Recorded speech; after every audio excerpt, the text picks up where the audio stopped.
All right, I wanted to do a quick video on what the mollusk coloring should look like.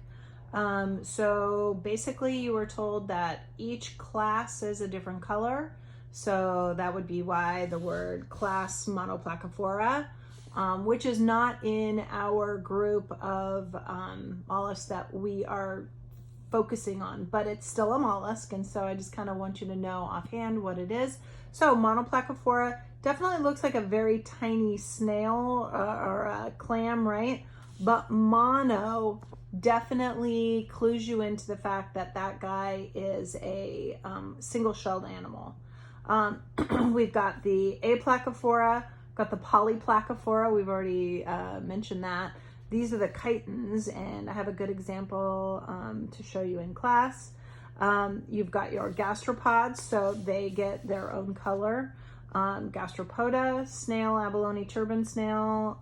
You've got your bivalves, these guys with the two-hinged shelves. And then you've got your cephalopods. And so each class gets its own color. There are 6 classes, 6 colors. Don't forget to coordinate your colors with your animals. Then you have very specific coloring for your snail. Please don't forget to be very careful with your coloration because there's not a lot to color. I didn't ask you to color a lot, but I want you to make sure that you're doing it correctly. And don't forget, we're doing that color coding. Like all of the digestive system is in yellow, all of the excretory system is in brown, respiratory gray, circulatory red. And then there are very specific ones for A, B, C through H. All right, next one is looking at the clam up close. This is the external structure. It basically tells you in the directions to follow the coloring directions on the page of your, if you were in a coloring book, it would be the facing page, but for yours, it's the page preceding it. Because most clams are going to be kind of a shade of gray, and then there is usually either a shade of mother of pearl or a beige-ish color. They chose pink, which isn't exactly what I was looking for, but what I also wanted to point out was that all of the other structures do still need to be colored and color-coded. For your nervous system, excretory system, and digestive system, those are, again, that's only 3 colors, so it's very simple to do.